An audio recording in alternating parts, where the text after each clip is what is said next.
Hi hello ನಮಸ್ಕಾರ. ಎಲ್ಲರೂ ಹೇಗಿದ್ದೀರಾ? ಸೂಪರ್ ಆಗಿದ್ದೀರಾ ಅನ್ಕೊಂತೀನಿ. ಇನ್ನೇನು 2025 ಬಂತು, 2025 ಸುಮಾರು ಜನ ಸುಮಾರು ಥರ ರೆಸಲ್ಯೂಷನ್ಗಳು ಹಾಕೊಂಡಿರ್ತಾರೆ, ಸುಮಾರು ಥರ ಚೇಂಜ್ ಆಗಬೇಕು ಅನ್ಕೊಂತಾರೆ. 1ನೇ ತಾರೀಕು ಬಂತು ಅಂದಿದ ತಕ್ಷಣ ಜಿಮ್ ಮೆಂಬರ್ಶಿಪ್ಗಳೆಲ್ಲ ಫುಲ್ಲು ಹಂಗೆ ಹೈಕ್ ಆಗಿಬಿಡುತ್ತೆ. ಏನು ಮೆಂಬರ್ಶಿಪ್ಗಳು ಮಾಡಿಸೋದೇನು, ಇದು ಮಾಡೋದೇನು, ನಾನು ಫುಲ್ ಬಾಡಿ ಚೇಂಜ್ ಮಾಡ್ಕೋಬೇಕು, ನನ್ನ ಲೈಫ್ ಚೇಂಜ್ ಮಾಡ್ಕೋಬೇಕು ಅಂದ್ಬಿಟ್ಟು ಕೆಲವ್ರು ಜಿಮ್ ಮೆಂಬರ್ಶಿಪ್ ಮಾಡಿಸ್ಕೊತಾರೆ, ಕೆಲವ್ರು ಯೋಗಗಳಿಗೆ ಇದು ಮಾಡಿಸ್ತಾರೆ, ಅಪ್ಲೈ ಮಾಡ್ತಾರೆ, ಕೆಲವ್ರು ಮತ್ತೊಂದು ಮಗದೊಂದೆಲ್ಲ ಚೇಂಜ್ ಆಗಬೇಕು ಅಂತ ಮಾಡ್ತಾರೆ. ಮಾಡೋದು ತಪ್ಪಲ್ಲ, ಬಟ್ ಅದನ್ನು ಕನ್ಸಿಸ್ಟೆನ್ಸಿಯಾಗಿ ನಾವು ಮೇಂಟೈನ್ ಮಾಡ್ಕೊಂಡು ಹೋಗ್ತೀವಾ ಅನ್ನೋದು ಇಂಪಾರ್ಟೆಂಟ್. ನಿನ್ನ ಬಾಡಿ ಚೇಂಜ್ ಆಗಬೇಕು, ನನಗೆ ಹೊಟ್ಟೆ ಕರಗಬೇಕು, ನಾನು ಹೆಲ್ದಿಯಾಗಿರಬೇಕು ಅಂತ ನಿನಗೆ ಅನಿಸ್ತಿದೆ ಅಂತ ಹೇಳಿದ್ರೆ ನೀನು ಹೋಗಿ ಜಿಮ್ಗೆ ಹೋಗಿ ಮೆಂಬರ್ಶಿಪ್ ಕಟ್ಟಿದ್ಯಾ. ಅದ್ರ ತಕ್ಕನಾಗೆ ನೀನು ಜಿಮ್ಗೆ ಕರೆಕ್ಟಾಗಿ ಹೋಗ್ತಿದ್ಯಾ, ನೀನು ಯೋಗ ಕ್ಲಾಸಿಗೆ ಕರೆಕ್ಟಾಗಿ ಹೋಗ್ತಿದ್ಯಾ, ನಿನ್ನ ಫಿಸಿಕಲ್ ಮೂಮೆಂಟ್ ಕರೆಕ್ಟಾಗಿ ಮಾಡ್ತಿದ್ಯಾ, ಪ್ರತಿ ದಿವಸ ಮಾಡ್ತಿದ್ಯಾ. ಕರೆಕ್ಟಾಗಿ ಅಂತ ಹೇಳಿದ್ರೆ ಪ್ರತಿ ದಿವಸ ಮಾಡ್ತಿದ್ಯಾ ಅನ್ನೋದು ನಾನಿಲ್ಲಿ ಮೆನ್ಷನ್ ಮಾಡ್ತಿರೋದು. ನಾನು 3 ದಿವಸ ಜೋಶಲ್ಲಿ ಹೋಗಿ 3 ದಿವಸ ಕಂಪ್ಲೀಟಾಗಿ ಇನ್ಸ್ಟಾಗ್ರಾಮು ಫೇಸ್ಬುಕ್ಕಲ್ಲೆಲ್ಲ ವೀಡಿಯೋಗಳು ಮಾಡಿ ಬಿಟ್ಟಿದ್ದು, ರೀಲ್ಸ್ಗಳು ಮಾಡಿದ್ದು. I am back, I am strong, ಇವತ್ತಿಂದ ತೋರಿಸ್ತೀನಿ ಅಂತೆಲ್ಲ ಇದೆಲ್ಲ ಮಾಡ್ಬಿಟ್ಟು ತೋರಿಸೋದು. ಬಟ್ 1 ವಾರ ಆಯಿತು, 2 ವಾರ ಆಯಿತು, 3ನೇ ವಾರಕ್ಕೆ ಫುಲ್ಲು ಪಟಾಕಿ ಟುಸ್ಸು. ಬಿಡುಗರು ನ್ಯೂ ಇಯರ್ಗೆ ಹೇಳಿದ್ದೆ ಆಯಿತು, ವೀಡಿಯೋ ಹಾಕಿದೆ, ಲೈಕ್ಸ್ ಬಂತು, ಜನ ನೋಡಿದ್ರು, ಇವಾಗ ಮರ್ತೋದ್ರು. ಇನ್ಸ್ಟಾಗ್ರಾಮ್ಗೋಸ್ಕರ 1-2 ವೀಡಿಯೋ ಬೇಕಾಗಿತ್ತು, ಹೋಗಿದ್ದೆ ಮಾಡಿದೆ. ಹಿಂಗೆ ಮಾಡಿದ್ರೆ ನೀನು ಸೋಷಿಯಲ್ ಮೀಡಿಯಾಗೋಸ್ಕರ ನೀನು ಇಷ್ಟೆಲ್ಲ ನೀನು ಕಥೆಗಳು ನೋಡ್ಕೊಂಡು ಕೂತ್ಕೊಂಡಿದ್ರೆ, ಏನೋ ಒಂದು ಬರೀ ಮೋಟಿವೇಶನ್ಗೋಸ್ಕರ ನೀನು ಹೋಗ್ಬಿಟ್ಟಲ್ಲಿ ವರ್ಕೌಟ್ ಮಾಡಿದ್ರೆ ನಿನ್ನ ದೇಹ ಎಲ್ಲಪ್ಪ ಚೇಂಜ್ ಆಗುತ್ತೆ. ನಾನು ಇನ್ನೂ ದಪ್ಪ ಇದ್ದೀನಿ, ನನಗೆ ಹೊಟ್ಟೆ ಇದೆ, ನನಗೆ ಹಂಗಿದೆ, ಅದಕ್ಕೋಸ್ಕರ ನನ್ನ ಬಾಡಿನ ರಿತಿಕ್ ರೋಷನ್ ಥರ ಮಾಡ್ಕೋಬೇಕು, ನಾನು ಅವ್ರ ಥರ ಕಾಣಿಸ್ಬೇಕು, ಇವ್ರ ಥರ ಕಾಣಿಸ್ಬೇಕು ಅಂತೆಲ್ಲ ನೀನು ಮೋಟಿವೇಶನ್ ಇಟ್ಕೊಂಡು ಹೋಗಿಲ್ಲ ಅಂತ ಹೇಳಿದ್ರೆ, ಬರೀ 2 ವಾರಕ್ಕೆ ನೀನು ಟುಸ್ಸಾಗೋದ್ರೆ ಬಾಡಿ ಎಲ್ಲಿಂದ ಚೇಂಜ್ ಆಗುತ್ತೆ? ಮೊದಲು ಮೇಯ್ನು ರೀಸನ್ಸ್ ಕೊಡೋದು ಬಿಡ್ರಿ. ಆ ರೀಸನ್ಸ್ ಕೊಡೋದು ಬಿಡೋವರೆಗೂ ನಮ್ಮ ಬಾಡಿ ಚೇಂಜ್ ಆಗಲ್ಲ, ಅನ್ಹೆಲ್ದಿ ಹ್ಯಾಬಿಟ್ಸ್ಗಳು ಚೇಂಜ್ ಆಗಲ್ಲ. ಆಯಿತಾ? ನಿಮ್ಮ ಬಾಡಿ ಚೇಂಜ್ ಆಗಬೇಕು ಅಂತ ಹೇಳಿದ್ರೆ, ನಿಮ್ಮ ಬಾಡಿ ಕರೆಕ್ಟಾಗಿ ಹೆಲ್ದಿಯಾಗಿರಬೇಕು ಅಂತ ಹೇಳಿದ್ರೆ, ನಾನು ಹೇಳ್ತಿಲ್ಲ, ನಾನು ಇಲ್ಲಿ ಮೆನ್ಷನ್ ಮಾಡ್ತಿದ್ದೀನಿ, ಇಲ್ಲಿ ಮೊದಲೇ ಇಲ್ಲಿ ಜಿಮ್ಗೆ ಹೋಗಿದ ತಕ್ಷಣವೇ ಫುಲ್ ಹೆಲ್ದಿಯಾಗಿದ್ಬಿಡ್ತೀನಿ, ಮತ್ತೊಂದು ಆಗ್ಬಿಡ್ತೀನಿ, ಗುರು ಜಿಮ್ಮಲ್ಲಿ ಎಷ್ಟೊಂದೆಲ್ಲ ಇದು ನಡೀತಿಲ್ವ ಅಂತೆಲ್ಲ ಕೆಲವ್ರು ರೀಸನ್ಸ್ ಕೊಡ್ತಾರೆ. ನೀವೆಷ್ಟೇ ರೀಸನ್ಸ್ ಕೊಡಿ ಸ್ವಾಮಿ, ಆಯಿತಾ? ಬೆಳಗ್ಗೆ ಎದ್ದು ಫಿಸಿಕಲ್ ಮೂವ್ಮೆಂಟ್ ಮಾಡಿಲ್ಲ ಅಂತ ಹೇಳಿದ್ರೆ ನೀನು ಹೊಟ್ಟೆ ಬಂದೇ ಬರುತ್ತೆ, ನೀನು ಅನ್ಹೆಲ್ದಿ ಆಗಿರ್ತೀಯ, ನಿನಗೆ ಟೆನ್ಷನ್ 1000 ಇರ್ಬೋದು. ಲೈಫ್ ಚೇಂಜ್ ಆಗಬೇಕು ಅಂದರೆ ಫಸ್ಟು ಇಲ್ಲಿಂದನೇ ಚೇಂಜ್ ಆಗೋದು, ಆಯಿತಾ? ಬಾಡಿ ಕರೆಕ್ಟಾಗಿ ಇಟ್ಕೊಂಡಿದ್ರೆ ಮಾತ್ರ ನಾವು ಬೇರೆ ಏನಾದರೂ ಒಂದು ಸಾಧನೆ ಮಾಡೋದಕ್ಕೆ ಸಾಧ್ಯ. ನಮ್ಮ ಬಾಡಿಲಿ ಎನರ್ಜಿ ಇತ್ತು ಅಂದರೆ ಮಾತ್ರ ಮತ್ತೊಂದು ಕಡೆ ಫೋಕಸ್ ಮಾಡೋದಕ್ಕೆ ಸಾಧ್ಯ. ಆ ಫೋಕಸ್ ಬರಬೇಕು ಅಂದರೆ ಫಸ್ಟು ನಮ್ಮ ಫಿಸಿಕಲ್ ಬಾಡಿ ಮೇಂಟೈನ್ ಮಾಡಬೇಕು, ಜಂಕ್ ಫುಡ್ಸು ಅವಾಯ್ಡ್ ಮಾಡಬೇಕು, ಹೆಲ್ದಿ ಫುಡ್ಸ್ ಕಡೆ ಜ್ಞಾನ ಕೊಡಬೇಕು. ಯಾರು ಬೇಕಾದರೂ ಮಾಡ್ಬೋದು.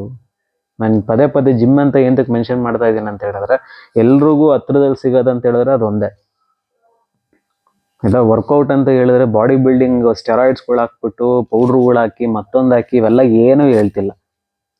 ಬೆಳಗ್ಗೆ ಎದ್ದು ಹೋಗಿ ವರ್ಕೌಟ್ ಮಾಡಿ, ಒಂದು ಅರ್ಧ ಗಂಟೆ ವರ್ಕೌಟ್ ಮಾಡಿ, ಬೆವರು ಬರೆಸಿ ದೇಹದಲ್ಲಿ, ಆ ಬೊಜ್ಜು ಕರಗಲಿ, ಆಯಿತಾ? ದೇಹ ಸ್ಟ್ರಾಂಗ್ ಆಗಲಿ ಅನ್ನೋ ಒಂದು ಪರ್ಸ್ಪೆಕ್ಟಿವಿಂದ ಮಾತ್ರ ಇದನ್ನು ಹೇಳ್ತಾ ಇದ್ದೀನಿ ಅಷ್ಟೇ. ಇಲ್ಲಿ ಇನ್ನು ಹೋಗೋದು ಬಿಡೋದು ಎಲ್ಲ ಕಂಪ್ಲೀಟಾಗಿ ನಿಮಗೆ ಬಿಟ್ಟಿದ್ದು.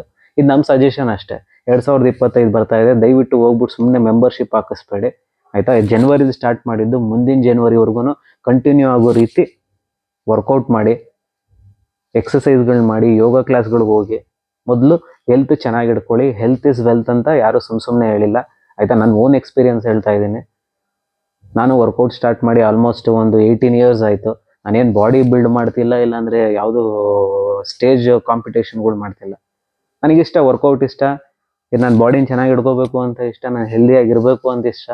ಅದಕ್ಕೋಸ್ಕರ ನಾನು ಪ್ರತಿ ದಿವಸ ಜಿಮ್ಗೆ ಹೋಗ್ತೀನಿ, ಅದು ನನ್ನ ಪ್ಯಾಷನ್ನು, ಆಯಿತಾ? ನಿಮಗೂ ಅದೇ ರೀತಿ ಮಾಡಬೇಕು ಅಂತ ಹೇಳ್ತಿಲ್ಲ. ಅಟ್ಲೀಸ್ಟ್ ಹೆಲ್ತ್ ಚೆನ್ನಾಗಿ ಇಟ್ಕೊಳ್ಳಿ. ಪೊಲ್ಯೂಷನ್ಗಳು ಜಾಸ್ತಿ ಆಗಿದೆ, ಆಚೆ ಕಡೆ ಜಂಕ್ ಫುಡ್ಗಳು ಜಾಸ್ತಿ ಆಗಿದೆ, ಫುಡ್ಗಳು ಕರೆಕ್ಟಾಗಿಲ್ಲ. ಅಟ್ಲೀಸ್ಟ್ ನಮ್ಮ ಬಾಡಿ ಸ್ವಲ್ಪ ಟಾಕ್ಸಿಕ್ ಆಚೆ ಬರಬೇಕು ಅಂತ ಹೇಳಿದ್ರೆ ಈ ರೀತಿ ಎಕ್ಸಸೈಸ್ಗಳಿಂದ ಆ ಟಾಕ್ಸಿಕ್ನ ಆಚೆ ಬರೆಸ್ಬೋದು, ಆಯಿತಾ? ಸುಮ್ಮನೆ ರೆಸಲ್ಯೂಷನ್ಗಳು ಹಾಕೋಬೇಡಿ, ಕರೆಕ್ಟಾಗಿ ಫಾಲೋ ಮಾಡಿ, ಆಯಿತಾ? ಕರೆಕ್ಟಾಗಿ ಹೋಗಿ ಜಿಮ್ಗೆ ಹೋಗಿ ವರ್ಕೌಟ್ ಮಾಡಿ. ಗೊತ್ತಿಲ್ಲ ಅಂತ ಹೇಳಿದ್ರೆ ಟ್ರೈನರ್ಸ್ಗಳನ್ನ ಕೇಳಿಬಿಟ್ಟು ವರ್ಕೌಟ್ ಮಾಡಿ. ಇಲ್ಲ ಗುರು ಕೆಲವರು ಪಿ ಟಿಗಳು ಕೇಳ್ತಾರೆ, ಪರ್ಸನಲ್ ಟ್ರೈನಿಂಗ್ಗಳು ಕೇಳ್ತಾರೆ, ಅವ್ರಿಗೆಲ್ಲ 25,000 ಎಲ್ಲ ಕೊಡೋಕ್ಕಾಗಲ್ಲ ಅಂತ. ಬೇಡ, ಫ್ರೀಯಾಗಿ ಮೊಬೈಲ್ ಇದೆ, ಯೂಟ್ಯೂಬ್ ಇದೆ, ಅದನ್ನ ಯುಟಿಲೈಸ್ ಮಾಡ್ಕೊಳ್ಳಿ. ಒಂದು ಬುಕ್ಕು ಪೆನ್ ತಗೊಳ್ಳಿ. ಮಂಡೇ ಏನು ಮಾಡಬೇಕು, ಟ್ಯೂಸ್ಡೇ ಏನು ಮಾಡಬೇಕು, ವೆಡ್ನೆಸ್ಡೇ ಏನು ಮಾಡಬೇಕು, ಥರ್ಸ್ಡೇ ಏನು ಮಾಡಬೇಕು, ಪೂರ್ತಿ ವಾರದ್ದೊಂದು ಲಿಸ್ಟ್ ಮಾಡಿಕೊಂಡು ಆ ವಿಡಿಯೋ ನೋಡಿಕೊಂಡೇ ವರ್ಕೌಟ್ ಮಾಡಿ. ಹಾಸಿಗೆ ಇದ್ದಷ್ಟು ಕಾಲು ಚಾಚು. ನಿನ್ನ ಹತ್ರ ದುಡ್ಡು ಎಷ್ಟಿದೆಯೋ ಆ ಜಿಮ್ಗೆ ಹೋಗು. 600 ರೂಪಾಯಿಂದನೂ ಸ್ಟಾರ್ಟ್ ಆಗುತ್ತೆ ತಿಂಗಳಿಗೆ. ಅಂಥ ಜಿಮ್ಗಳು ಇದೆ. ಅಂಥ ಜಿಮ್ಗಳಿಗೆ ಹೋಗ್ಬಿಟ್ಟು ವರ್ಕೌಟ್ ಮಾಡಿ. ದುಡ್ಡನ್ನ ರೀಸನ್ ಕೊಡಬೇಡಿ, ಟೈಮ್ನ ರೀಸನ್ ಕೊಡಬೇಡಿ. ನಾನು ಬೆಳಗ್ಗೆ ಕೆಲ್ಸಕ್ಕೆ ಹೋಗ್ಬೇಕಪ್ಪ ಅಂತ ಹೇಳ್ತೀರಾ ಕೆಲವರು ಬೆಳಗ್ಗೆ ಹೇಳ್ತೀರಾ, 1 ಅವರ್ ಕಂಪ್ಲೀಟಾಗಿ ರೀಲ್ಸ್ ನೋಡ್ತೀರಾ, ನೋಡ್ಬಿಟ್ಟು ಟಕ್ಕಂತ ಬ್ರಷ್ ಮಾಡ್ಬಿಟ್ಟು ಮುಖ ತೊಳ್ಕೊಂಡು ಬಟ್ಟೆ ಹಾಕೊಂಡು ಜೂಟ್. ಇದು ರೀಸನ್. ಇನ್ನು ಕೆಲವರು ಹೆಣ್ಮಕ್ಳು ಹೇಳ್ತಾರೆ, ನಾನು ಬೆಳಗ್ಗೆ ಎದ್ದಿದ ತಕ್ಷಣ ನಂಗೆ 100 ಕೆಲಸಗಳಿರುತ್ತಪ್ಪ, ಇದಕ್ಕೆಲ್ಲ ಟೈಮ್ ಇರಲ್ಲ ಅಂತ ಅವರು ಹೇಳ್ತಾರೆ. ಆಯಿತಾ? ರೆಡಿ ಆಗಿಬಿಟ್ಟು ಅದ್ರ ಮುಂದೆ ಮೊಬೈಲ್ ಮುಂದೆ ರೀಲ್ಸ್ ಮಾಡೋದಕ್ಕೆ 3/4 ಗಂಟೆ ತೊಗೊತಾರೆ. 1 ವಿಡಿಯೋ ಚೆನ್ನಾಗಿ ಬಂದಿಲ್ಲ, 2 ವಿಡಿಯೋ ಚೆನ್ನಾಗಿ ಬಂದಿಲ್ಲ, 3 ವಿಡಿಯೋ ಚೆನ್ನಾಗಿ ಬಂದಿಲ್ಲ, ಬರೀ ಕಟ್ ಮಾಡಿ ವಿಡಿಯೋ ಮಾಡೋದಿಷ್ಟ 1 ಅವರ್ ಎಗ್ರೋಯ್ತಲ್ಲ. ಏನೇ ಮಾಡಬೇಕು ಅಂದ್ರೂ ಬೆಳಗ್ಗೆ ಆಗಲಿ ಇಲ್ಲ ಅಥವಾ ಸಾಯಂಕಾಲ ತಗೊಳ್ರಿ. ಸಾಯಂಕಾಲ ಮಾಡಿ ವರ್ಕೌಟ್. ನಿಮ್ಗೆ ಬೆಳಗ್ಗೆ ಟೈಮ್ ಇಲ್ಲ ಅಂತ ಹೇಳಿದ್ರೆ ಆಯಿತಾ, ಎಕ್ಸಸೈಸ್ಗಳನ್ನ ಸಾಯಂಕಾಲ ಆದರೂ ಮಾಡಿ. ಯಾವುದೋ ಒಂದು ಟೈಮು ದಿನದಲ್ಲಿ ಯಾವ್ದಾದ್ರು ಒಂದು ಶೆಡ್ಯೂಲ್ನ ನೀವು ಇಟ್ಕೊಂಡು ವರ್ಕೌಟ್ ಮಾಡಬೇಕಾಗತ್ತೆ, ಎಕ್ಸಸೈಸ್ಗಳು ಮಾಡಬೇಕಾಗತ್ತೆ. ಇಲ್ಲಾಂದರೆ ಬಾಡಿ ಫಿಸಿಕ್ ಚೇಂಜ್ ಆಗಲ್ಲ, ನಿಮ್ಮದು ಇನ್ನೂ ಅನ್ಹೆಲ್ದಿ ಆಗುತ್ತೆ. ಆಗಲೇ ರೋಗಗಳು ಜಾಸ್ತಿ ಆಗಿದೆ, ಪೊಲ್ಯೂಷನ್ ಜಾಸ್ತಿ ಆಗಿದೆ ಬ್ಯಾಂಗ್ಳೂರಲ್ಲಿ. ಈ ಎಲ್ಲ ಊರು ಬಿಟ್ಟು ಬಂದವರೆಲ್ಲ ಬಂದು ಕಾರು ಬೈಕ್ಗಳು ತೊಗೊಂಡು ಹೊಗೆಗಳು ಬರ್ಸಿ ನಮ್ಮ ಇಡೀ ಕರ್ನಾಟಕನೇ ಹಾಳು ಮಾಡ್ತಾ ಇದ್ದಾರೆ. ಈ ಥರ ಇರಬೇಕಾದ್ರೆ ದಯವಿಟ್ಟು ನಾವು ಸ್ವಲ್ಪ ಹೆಲ್ದಿಯಾಗಿರೋದು ತುಂಬ ಇಂಪಾರ್ಟೆಂಟು. ಇನ್ನೂ ಫ್ಯೂಚರ್ ಇದೆ, ಆಯಿತಾ? ನಾವು ಯೂತ್ಸ್ಗಳು, ನಮ್ಮನ್ನು ನಂಬ್ಕೊಂಡು ಇಂಡಿಯಾ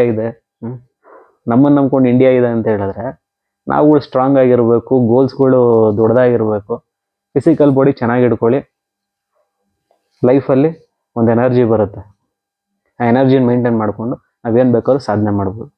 2025ಕ್ಕೆ ಈ ರೆಸಲ್ಯೂಷನ್ನ, ಬಾಡಿನ ಚೇಂಜ್ ಮಾಡ್ಕೊಳ್ಳೋ ರೆಸಲ್ಯೂಷನ್ನ ಇಟ್ಕೊಂಡು ಒಂದು ಕರೆಕ್ಟಾಗಿ ಕನ್ಸಿಸ್ಟೆನ್ಸಿ ಮೇಂಟೈನ್ ಮಾಡಿಕೊಂಡು ವರ್ಕೌಟ್ ಮಾಡಿ, ಎಕ್ಸಸೈಸ್ ಮಾಡಿ, ಯೋಗ ಮಾಡಿ, ಯಾವುದಾದ್ರು ಒಂದು ಫಿಸಿಕಲ್ ಮೂಮೆಂಟ್ ಮಾಡಿ, ಈವನ್ ಡ್ಯಾನ್ಸ್ ಆದರೂ ಮಾಡಿ. ಒಟ್ಟಿನಲ್ಲಿ ದಿನ ಒಂದು 20 ನಿಮಿಷ ಫಿಸಿಕಲ್ ಮೂಮೆಂಟ್ ಇರಲಿ ಬಾಡಿಗೆ. Thank you so much. Video ಇಷ್ಟ ಆಗಿದ್ರೆ ಲೈಕ್ ಆ್ಯಂಡ್ ಸಬ್ಸ್ಕ್ರೈಬ್ ಮಾಡಿ. Thank you so much.